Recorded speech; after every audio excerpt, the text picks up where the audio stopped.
Hey everyone, welcome to Judging for the Win. I'm Dave, and this is my daily ruling.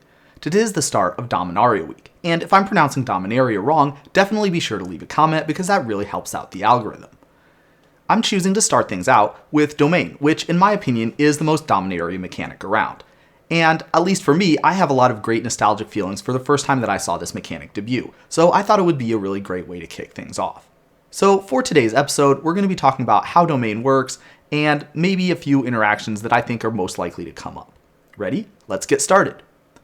Okay, so the first thing that I want to do is take a look at Domain's entry in the comprehensive rules. So the reason that that's not working is because there actually is not a specific rule in the comprehensive rules that defines what domain means. The reason for that is because domain is what's called an ability word. And what that means is that it doesn't really have any specific rules meaning by itself. Rather, it's just a word that is helpful that refers to a specific mechanic. There isn't any specific domain rule because domain just means this card has something in its mechanics that takes a look at the number of basic land types that you control. So this is the reason why the word domain always appears in italics on cards. In general, italicized words have absolutely no effect on gameplay, and domain is no different. Okay, so with that being the case, we know we're only going to need to take a look at the actual words on the card, not the thing that says domain. And so the stuff on the card is the only thing that we're going to need to take a look at. We don't need to go in the comprehensive rules and uncover some bigger, deeper meaning for this. So with that being the case, let's take a look at some other comprehensive rules that are going to be helpful for us. So we can see that all the domain cards count the number of basic land types among lands that you control. So what are the basic land types? Well, for starters, a land type of any kind is whatever appears after the long dash on a land card.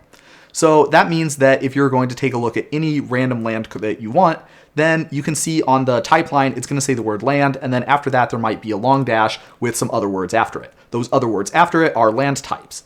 Now, you can also see that there's only 5 basic land types. Those, of course, being plains, island, swamp, mountain, and forest. If you've been playing Magic for a while, you probably already know that list. But that's it. There's only those 5 basic land types. So when the game is deciding how powerful your domain spell is going to be, what it does is it takes a look at every land that you control, and it looks at the type line on that land, and it takes a look at any words that appear after the long dash on that type line. Then it takes a look at its checklist that says plains, island, swamp, mountain, forest, and if it sees any of those words on the type line after the long dash, then it's going to check that off. Afterwards, it's going to take a look at all your lands, and after it does that, then it's going to report back how many check boxes are checked out. And that is the number of your domain spell. So, a couple of important points to go over with that. First of all, it doesn't matter how many times it checked that checkbox. The checkbox can either be checked or not checked. You either control a forest or you don't control a forest. The game doesn't care if you control 10 forests. That's exactly the same for domain purposes as just controlling 1 forest. The other kind of interesting thing is that it doesn't matter if you have the basic land type on a land that doesn't happen to have the basic super type. So with that, you could have something like this Bant Triome here. And as you can see, the Triomes work really, really well with the domain mechanic. That's because this one land has 3 basic land types. It doesn't matter that the Bant Triome itself doesn't happen to be basic. That doesn't matter at all for the mechanics purposes.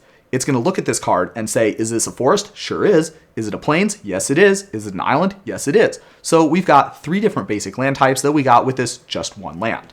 So now let's take a look at something that doesn't work out quite as well. Let's take a look at this card here. And we can see that it has a land type, but the problem is that desert does not happen to be on that list of 5 basic land types that I said at the beginning of the episode. This means that desert is a land type, but it is not a basic land type. And so because it is not a basic land type, it's not going to contribute towards domain, because domain is only caring about the number of basic land types among lands we control. If there are some other land types there, well, that's great, but domain isn't really going to look at that. You can see this land here has the same issue. It actually has 2 land types, and neither one of them happens to be a basic land type. And so that means that neither of these lands is going to contribute anything towards your domain total. The next case that I wanted to take a look at would be this land here. So as you can see, it specifically says in the title of this card that it's a forest. However, unfortunately, domain doesn't care about that either. It turns out that when domain is looking for the number of basic land types among lands that you control, it's only looking at the land types. It doesn't look at the name at all. So even though this card has a basic land type in its name, it doesn't have that basic land type on its type line. And that's the only place that the domain mechanic is going to be looking to see if those land types exist. So this card is not going to help your domain count either. Neither will this one.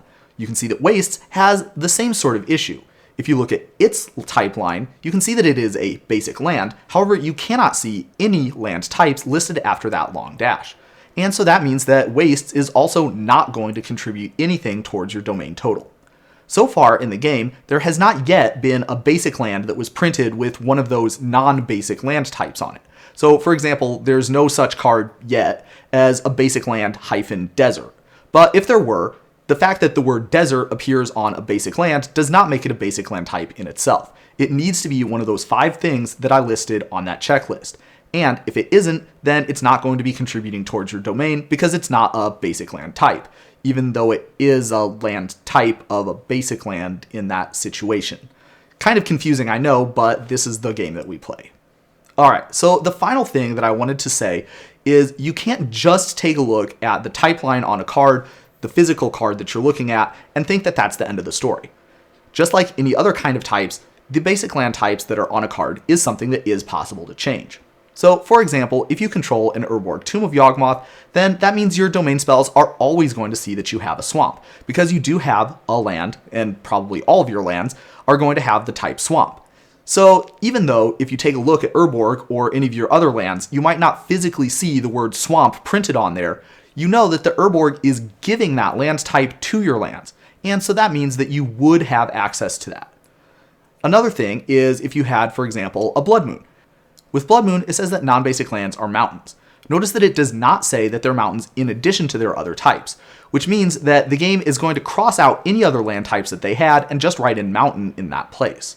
So if we were to bring back our friend the Bant Triumph from earlier, with the Blood Moon out, the game is no longer going to see that this is a forest and an island and a plains. Rather, it's just going to be a mountain, because that's what Blood Moon does. It crosses out all of the land types that are there, and it's going to put just mountain in this place. So with that being the case, the Blood Moon is kind of a pretty powerful hoser to these domain effects, because unless you have actual legitimate basic lands, the Blood Moon is going to take away all of the land types except for one of them. One final thing that I wanted to close out with, and that is that there's some effects that give the ability to tap for other colors of mana to a land. Now, if we're not actually specifically saying that the land is gaining a land type the way Blood Moon or Urborg do, well, that means that you do not count as having the land type that's associated with the color of mana that you're getting. So if you had something like an Abundant Growth, then even though the land that it's enchanting can tap for all 5 colors of mana, that does not mean that it is a plains, island, swamp, mountain, and forest. Rather, it's the same land types that it always was. It just has an extra ability that can tap for other colors of mana. So you would need something like a Prismatic Omen that specifically says that the land gains additional land types in order to count for some souped up domain action. And that's all I have for you today. How did you do? Was there any specific domain questions that I didn't address? Definitely leave them in the comments, and I'll do my best to answer any other questions that you have about that mechanic down there. Join me again next time for another daily ruling. But until then, I hope you have a great day.